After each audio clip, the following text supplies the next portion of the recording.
అసలు విఘ్నేశ్వరుణ్ణి ఎందుకు మొట్టమొదటిసారిగా పూజించాలి? ఏ పూజ చేసినా మనం మొట్టమొదటిసారిగా వినాయకుడికి పూజిస్తాం కదా. పసుపుతో వినాయకుడిని విగ్రహాన్ని తయారు చేసి ఆ వినాయకుడికి మొదటి పూజ చేస్తాం. అది ఎందుకు చెయ్యాలి? అది ఈ వినాయక వ్రత కథలోనే ఉంది. మరికొంతకాలానికి దేవతలు, మునీశ్వరులు, మానవులు అందరూ కూడా కైలాసానికి వచ్చారు. పరమశివుడి దగ్గరికి వచ్చి, స్వామి, మాకు విఘ్నాధిపత్యం వహించేటటువంటి వాళ్ళు కావాలి. అందుచేత విఘ్నాధిపతి ఎవరైతే ఉంటారో వాళ్ళని మీరే నియమించాలని చెప్పి విఘ్నాధిపతి కోసం వస్తారు.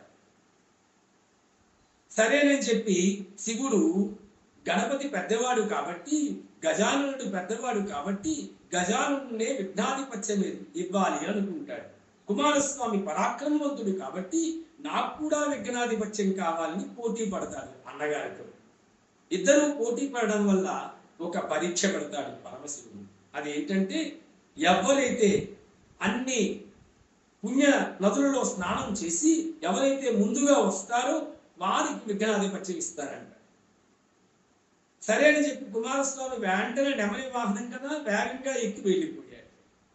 పాపం విఘ్నేశ్వరుడు అంత తొందరగా వెళ్ళలేడు, మూషికం అంత తొందరగా వెళ్ళదు కాబట్టి తండ్రికి నమస్కరిస్తాడు. స్వామి, నేను గుజ్జును, నేను వెళ్ళలేను కాబట్టి నాకు ఇలాంటి పరీక్ష పెట్టారా అని తండ్రిని వేడుకుంటాడు. మీరే తరుణోపాయం చెప్పండి అంటాడు.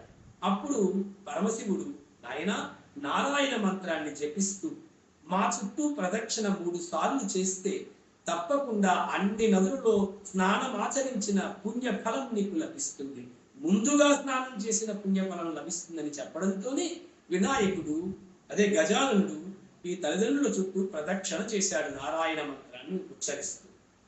అప్పుడు కుమారస్వామికి గంగానదిలో స్నానం ఆచరించి వచ్చేసరికి తనకన్నా ముందుగా తన అన్నగారైన గజాననుడు వెళ్ళిపోతున్నట్టు కనిపిస్తున్నాడు.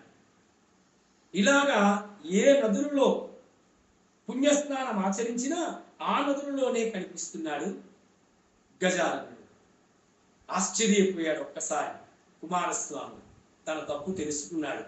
తిన్నగా కైలాసానికి వచ్చి తండ్రి పాదాలకి నమస్కారం చేసి, తండ్రి, నా వల్ల తప్పు అయిపోయింది, అన్నయ్యతో తలపడ్డాను కాబట్టి అన్నగారికే ఈ విఘ్నాధిపత్యాన్ని ఇవ్వండి అని కుమారస్వామి చెప్పాడు తండ్రితో. సరే అని, అది భాద్రపద శుద్ధ చవితి, వినాయక చవితి రోజున గజాననుడికి విఘ్నాధిపత్యాన్ని ఇచ్చాడు పరమశివుడు. అప్పటి నుంచి ఆయన్ని విఘ్నేశ్వరుడు అని కొలుస్తారు.